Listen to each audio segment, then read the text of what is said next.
This is your skin.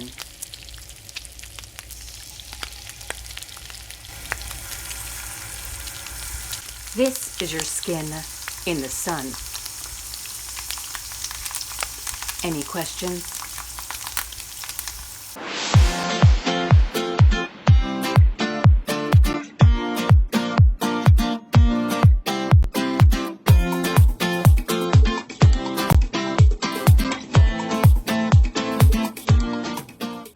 Previously on That Beauty series. New York City dermatologist Josh Zeichner told us the hows and whys of sunscreen. Well, listen, if you do one thing in your skincare routine, it's to wear sunscreen, because we know that even incidental sunlight adds up over a lifetime. Now, Dr. Zeichner and I discuss the worst case sun exposure scenario, skin cancer. Let's listen in as he explains how to check yourself for the signs. Look at yourself in the mirror, usually in the bathroom, and you want to make sure you're in your birthday suit so you can see everything. And if you see something new or different, come in.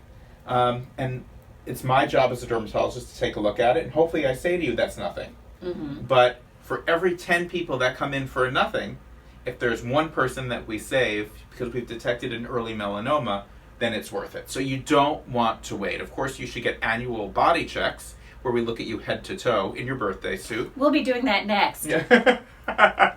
How often should one be doing this? You know, if I say to all of you out there to look at yourself once a month, hopefully you'll do it once every 6 months. So let's talk about the 3 different types of skin cancers. In terms of the specifics to look for, number 1, basal cell carcinoma. These look like pearly papules, we call them, little kind of shiny bumps, and sometimes they have very prominent blood vessels. Number 2, we have our squamous cell carcinomas. So squamous cells are little scabbed bumps or cuts that are just not healing up. So if you have a non-healing cut, a scratch, a scab, just get it checked out. So the overwhelming majority of skin cancers are not life-threatening, although they can have a significant burden on your quality of life. But melanoma is one type of skin cancer that is potentially fatal. So a melanoma is a cancer of the pigment-producing cells in the skin. You know, these are the real harmful ones. And I'm sure you've heard about the ABCDE rules. Yes, I have. All right, we'll review it. Tell the NextTribe listener. Perfect. So when you look at your moles, you want to be able to identify atypical ones. So A stands for asymmetry. That's when one side of the spot doesn't look like the other side of the spot. One of these things is not like the other. One of these things doesn't belong. And then B stands for border. So harmless moles usually have a smooth border. If something is kind of ragged on the edges, then you have to worry about it. C stands for color. A harmless mole usually has 1 or 2 colors, kind of light brown or dark brown. But if your mole has black in it, has white in it, has blue in it, or even red, or the color is changing, you should get it checked out. D stands for diameter. Typically we say that harmless moles are smaller than the diameter of a pencil tip eraser. So that's about 6 millimeters. I find that this is kind of the least reliable of all of them, because I have found melanomas that are quite small. And I think the most important is the E, or evolution or change over time. As I was saying before, if you have something new or changing, get it checked out. You don't want to wait. How much does having a bad sunburn in your youth affect your chances of having skin cancer down the road?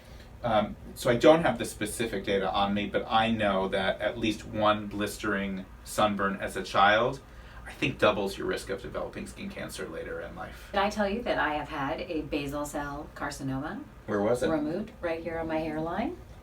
Itty bitty it. little The scar looks scar. beautiful. Fabulous scar. But he gave me this. Melanoma may not be the most common type of skin cancer, but it really is devastating. And, you know, I'll diagnose maybe a melanoma a month or something like that. Wow. Wow. Be safe out there.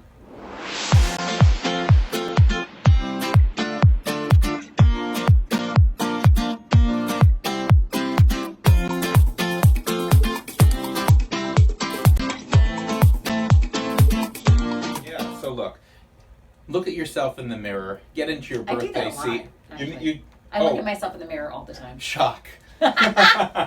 Investigators found that if you're using your tablet, you're more at risk for sunburn because the rays reflect off the surface of the tablet into your face. Oh my God. That's an entire generation of people who are going to have an extra Sunburn. problem. So I hope you're not watching us on the beach. Oh my God. I just pray you're watching it. That's all.